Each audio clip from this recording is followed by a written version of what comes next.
he looked at that as a bulwark, a sort of a dam against possible discrimination. They might be able to tell you no, but if you have a degree in your hand, that's a lot harder to say no. I mean, they still manage to, but you know what I'm saying? So I think it's not a coincidence. And I find that was, if you wanted to identify a chief way that an older generation tried to fight against social injustice, was through getting a great education. Well, I'm not so sure it's just a technique for the older generation. You really hit a key point. I'm amazed at how you see it as a tool for one generation, when I think when my generation sees it as the key. Welcome to Peter and Phil's Courageous Conversations, a podcast addressing race relations and social issues in hopes that you'll be inspired to do the same. Now, let's begin our conversation with your hosts, Dr. Peter Weinstein and Dr. Phillip Nelson.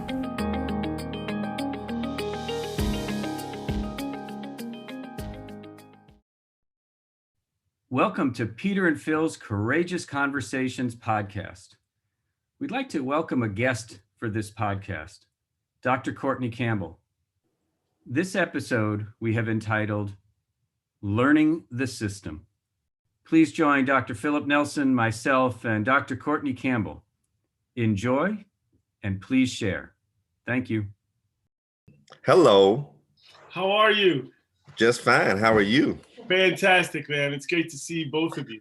Yeah, good to see you too, man. I haven't seen you in a while. How are things going? Things must have slowed down for your busy schedule. You know what? I tell you what, it's so interesting you said that, because those conversations between you two have been incredibly illuminating, because I just got asked, I want to say, well, it's 2 weeks ago, by some of these, I want to call them industry leaders, but I'll use that term sort of loosely. Some of the industry leaders, in terms of facilitating a discussion between them in regards to diversity, equity, and inclusion. And it's interesting because, initially I was kind of hesitant. I said, I don't know if that's the direction I want to go. But after listening to you two and, some of the other work on the other side, I was like, well, let's see what these industry leaders and a lot of these corporates are actually thinking about, talking about. Because what my big fear was, they have this conversation and they don't have, I want to say, almost real people in the trenches, people actually on the ground doing work is part of the conversation, and the conversation can get very elevated when you're talking about millions and billions and, dollars. But what about people who are currently waking up every day and going to work? Like, what are they feeling like? So we'll see. And I'm super, super interested to see how it goes and report back to you two. So I've been doing some prep work for that and just kind of get my P's and Q's together, because you don't necessarily want to be speaking out of pocket, so to speak. Well, that's great. I'm glad to hear that you've got that opportunity. And it's also good they're going to the younger generation, and they're asking younger people to do it. It's this is something you and I and all of us really have been talking about, generational. Yeah. The generational difference. One aspect about it that I don't think we ever talked about was just my parents' emphasis on education. And I do think that that's a big generational feature on how to combat issues in lack of diversity and social injustices through education. I don't think it's a coincidence. My dad's an 8th grade English teacher. I don't think it's a coincidence that he strongly encouraged us to get our education and really put an emphasis on that, because he looked at that as a bulwark, a sort of a dam against possible discrimination. They might be able to tell you no, but if you have a degree in your hand, that's a lot harder to say no. I mean, they still manage to, but you know what I'm saying? So I think it's not a coincidence. And I find that was, if you wanted to identify a chief way that an older generation tried to fight against social injustice, was through getting a great education. Well, I'm not so sure it's just a technique for the older generation. You really hit a key point. I'm amazed at how you see it as a tool for one generation, when I think when my generation sees it as the key, the absolute key to it. All right. Because once they taught slaves to read and do their numbers, they could no longer pacify them with lies. So true. And so it was criminal to learn to read. And so our generation recognized that the ultimate denial was education. It's kind of like the American Indian. When Columbus came over, they brought a totally new system that the American Indian didn't know. They were ignorant of the system. And so they had no idea you could own land because they never planned on settling anywhere. They roamed and they followed herds. And in order to do that, you couldn't put fences up. You would starve. And they finally had to learn the system too. And so we had to learn that we needed to learn. And it got so bad and became so important, we were willing. It was the first official protest, if you will, by learning to read in the dark, by learning to read and then feigning that we were still ignorant, we were still dumb. Right. We had educated slaves that would never tell anybody. And all of a sudden, everybody in the slave quarters knew who the educated one was, and they learned to protect that person. Because the first person who learned to read and started showing off got killed. Right. From that, we've always valued education as the fundamental principle to get us our freedom. Now, the rest of it was there were more steps to take, but there was no way we could be prepared. There would be no MLK or Medgar Evers or Henry Lewis if it hadn't been for education. No doubt. And I think that the reason why, a lot look at it as just a tool in a kaleidoscope, if you will, of a cornucopia of tools in order to fight social injustice just through social media. You know what I mean? Yeah. A lot of young kids feel like, well, there's been all of these success stories, if you will, of people who kind of eschewed education, high school dropouts, college dropouts. I believe the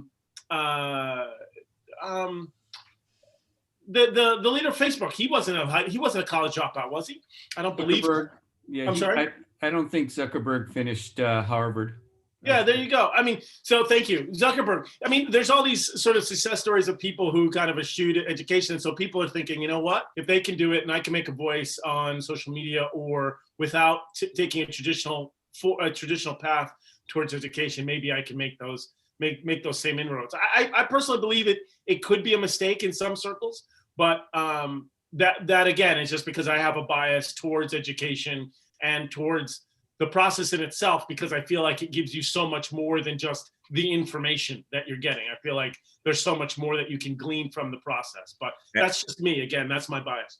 No, and I don't think that's a bias. I think that's a misinterpretation of what education is. Right. Traditional education says that if you go to college or graduate from college, then you are educated. Right. You're educated when you get out of elementary school. Right. Okay. So there's education, then there's miseducation, right? And so what we find is a lot of people are just misplaced in college because college doesn't give them what they need. College gives a certain group of people an opportunity to get a certain enhancement in their education. But honestly, a high school education is about all you need. Then it's kind of, what do you want to do now? If you want to be an engineer, you're going to have to do more training. Unfortunately, we say, if you want to be any of those things, you got to go to college first. And that's what's wrong with our educational system.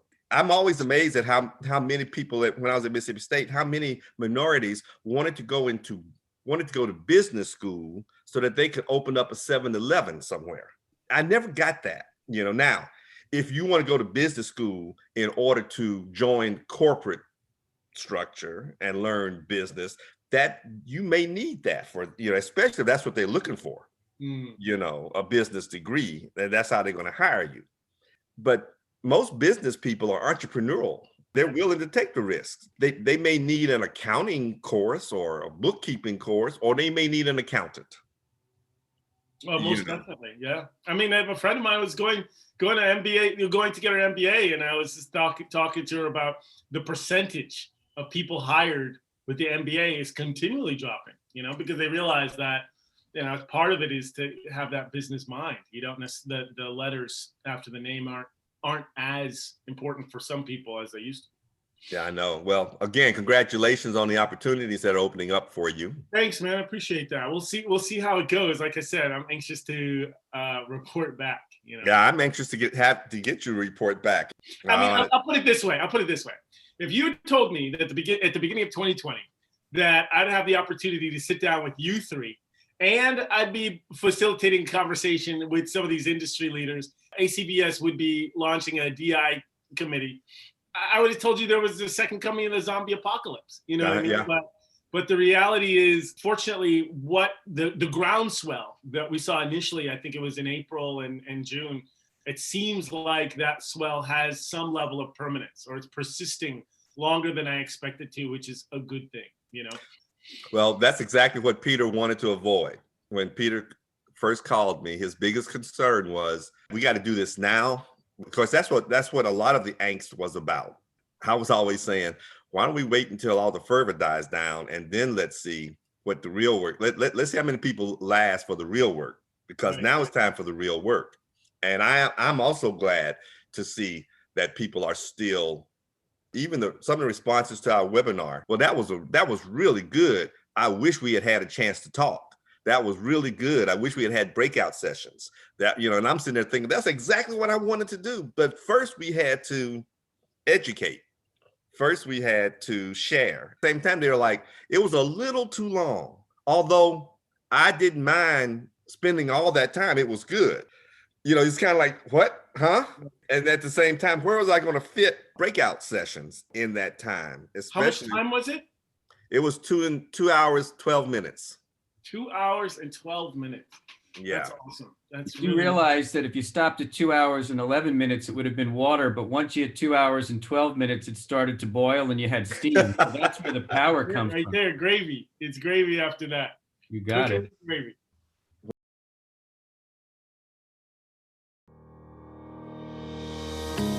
Thank you for joining us for another courageous conversation. Be sure to follow us and check back next week for more.